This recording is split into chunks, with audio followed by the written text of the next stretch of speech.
संतों के चरण में रहो, सुखी रहोगे। संतों के चरण में रहो, उद्धार हो जाएगा। समाजपति कह रहे हैं शुद्धि पत्र नहीं देंगे, तुम नालायक हो। क्या कह रहे हैं? यही समाजपतियों ने पहले क्या कहा था, माँ बाप मर जाए तो दे देंगे। अब ज्ञानेश्वर जी नाम अनुरूप थे, ज्ञानी थे। उन्होंने कहा हम नालायक है, आप कैसे कहते हो, तुम भैंस जैसे हो। उन्होंने क्या कहा, भैंस जैसे हो, भैंस जैसे, फिर क्या तुमको क्या बोलना आता है? ज्ञानेश्वर जी ने बड़े गंभीरता से कहा कि हमको ऋग यजुर अथर्वादि वेद आते हैं, हम वेद पंडित हैं, हम ज्ञानी हैं।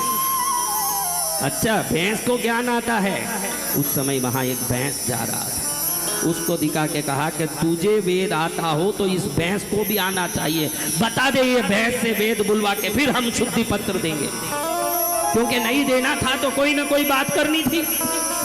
लेकिन ज्ञानेश्वर जी ने उस भैंस को देख के बोला कि अगर गीता में है प्रभु आप कह रहे हो सर्वत्र मम स्थानम सर्वत्र मम कार्यम, अगर सब जगह आपका स्थान है, सब जगह आप कार्य करते हो, तो इस भैंस से वेद बुलवा के दिखाओ। उसी समय भैंस ने मुंह खोला, वेद की ऋचाओं को एक सरीके अमृत की धारा की तरह बहाने लगा वो भैंस। उसी समय सभी पंडितों के हाथ पैर हिल गए कि ये 8 साल का बच्चा भैंस से वेद बुलवा रहा है। अब ज्ञानेश्वर पुस्तक से तिब्बत तक ये बात पहुंच गई कि ज्ञानेश्वर जी ने भैंस से वेद बुलवाया। कहां तक पहुंच गई? तिब्बत तक बात पहुंच गई और पंडितों को शुद्धि पत्र देना पड़ा। लेकिन शुद्धि पत्र देते समय उसमें भी अड़ंगा किया, तुम चारों शादी नहीं करोगे। क्या?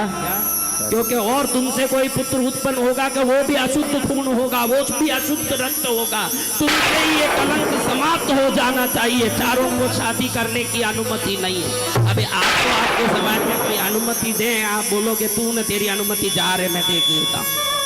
हाँ, आज इतने स्वतंत्र हो गए हो आप कि अपने भारत की झंडा और अपने देश के अपमान करने वालों को भी आप सहन करते हो, इतने स्वतंत्र हो गए हो। ध्यान रखो, आपकी स्वतंत्रता दूसरे अपनी छतरी लाके आप में के नाक में घुसेड़ने के लिए नहीं है। भारत माँ की, पृथ्वी माँ की, अपनी माँ की, गौ माँ की, जगत जननी की कोई अपमान करता है, अगर आप सच्ची में स्वतंत्र हो तो उसी समय उसको पाठ सिखा दो, उसी समय उसको पाठ सिखा दो, तब स्वतंत्र हो।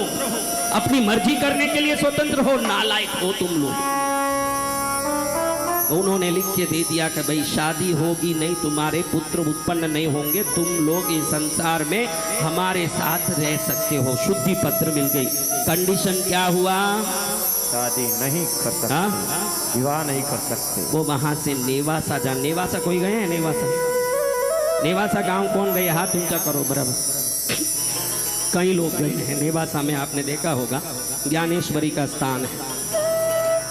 15 वर्ष उस बच्चे का होने तक उन्होंने क्या क्या किया। जब रास्ते में जा रहे हैं तो एक औरत छाती पीट पीट के रो रही है। क्या कर रही है? छाती पीट पीट के रो। हाँ, लोगों को मुर्दा उठाने नहीं दे रही है, उनका पति मर गया है, वो कल सुबह मर गया। कब? लोग बड़े प्रयत्न करते हैं कि अब ये दुर्गंध आ रही है इस मुर्दे से, इसको समाप्त कर दो। कितना भी प्यारा हो भाई, शरीर छूटने के बाद उसको मानक चंद कहोगे कि डेड बॉडी कहोगे? हाँ, डेड बॉडी। नाम धाम धन सब यहीं रहने वाला है। फिर बोलेंगे बॉडी को उठा दिया क्या, बॉडी को नला दिया क्या, बॉडी को ले गए क्या, बॉडी को जला दिए क्या। सिर्फ बॉडी बनने वाली शरीर रख के इतना सारा माथा कूट कर रहे हो, तो थोड़ा समझ लो कि जो बॉडी बनने वाली है, क्या बनने वाली है? ये गाड़ी बन के मोक्ष तक जाए वैसा कोई व्यवस्था करो। खाली बॉडी नहीं बन जाए, गाड़ी बने। क्या बने? गाड़ी बने। हाँ, मोक्ष को जाने का रथ बने। रास्ते में वो रो रहे हैं, ज्ञानेश्वर जी वहीं खड़े हो गए।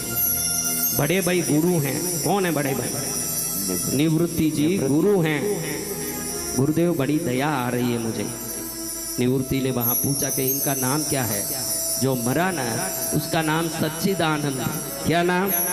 सच्चिदानंद। कई बार ऐसा होता है, एकदम गली में भीख मांगती है ना, उसको पूछता हूँ माई तेरा नाम क्या है, महालक्ष्मी बोलती है। क्या है? महालक्ष्मी। महालक्ष्मी क्या कर रही है? इधर ही एक आदमी मेरे पास आया, गुरुदेव रात भर डर लगता है, रात भर बहुत घबराहट होती है, 1 मिनट भी शांति नहीं, डर के मारे घबरा रहा हूँ। तेरा नाम क्या भाई? वीरचंद। क्या है नाम? नाम वीरचंद। हाँ, ये सच्चिदानंद, सत्य चित्त आनंद, यानी चित्त यानी सदा के लिए रहने वाला सत्यमय आनंद, वो मर गया। तो निवृत्ति जी हंसने लगे कि सच्चिदानंद कैसे मर सकता है भाई, वो तो सदा के लिए अमर होता है। तो ज्ञानेश्वर जी, भैया सच्चिदानंद नहीं मरेगा, नहीं मरेगा भैया, वो सच्चिदानंद है, वो अमर होता है। तो ज्ञानेश्वर जी ने मुर्दे को कहा, सच्चिदानंद काई का मरता है? मेरे गुरु कहते हैं कि सच्चिदानंद नहीं मरेगा, उठ। ऐसे कहा। उसी समय पिछले दिन मरा हुआ, दुर्गंध से सड़ के फूला हुआ वो मुर्दा उसी समय में शरीर में कांति और तेज प्राण पाके खड़ा हो गया, उसमें प्राण आ गया, वो खड़ा हो गया। पूरी दुनिया में ये बात फैल गई कि ज्ञानेश्वर जी ने मुर्दे को खड़ा किया। किसको? मुर्दे को खड़ा किया। मुर्दे को खड़ा किया ज्ञानेश्वर जी महाराज। वहां से नेवासा जाते हैं जब उनका उम्र बहुत छोटा। उस उम्र में आप लोग मोबाइल गेम खेलते होते हैं। क्या करते हैं आप लोग? मोबाइल गेम खेलो। उस उम्र का बच्चा भगवत गीता का विवेचन लिखने लगे। आज भी गर्व से कह सकते हैं कि आदि शंकराचार्य के भगवत गीता के भाष्यार्थ के बाद अगर कोई भाष्यार्थ विश्व में भगवत गीता का विवेचन को निरूपण के साथ करता है तो वो 15 वर्ष के उम्र की ज्ञानेश्वरी करता है। 15 वर्ष की उम्र में उन्होंने ज्ञानेश्वरी गीता लिखी, जिसके तत्वार्थ को आज भी कोई तोड़ नहीं सका। योग की व्याख्या, आत्मा की व्याख्या, धर्म की व्याख्या, संस्कार की व्याख्या, जीवन की व्याख्या, तत्व की व्याख्या, गुण ज्ञान की व्याख्या।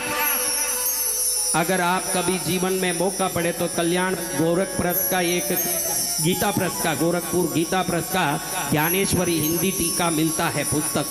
एक पन्ना भी रोज पढ़ने का कोशिश करोगे तो कैसे भी नालायक अनाड़ी का आपका जीवन आज का हो, पढ़ के खत्म करो जब तक ज्ञानेश्वर जी की कृपा प्राप्त होंगे।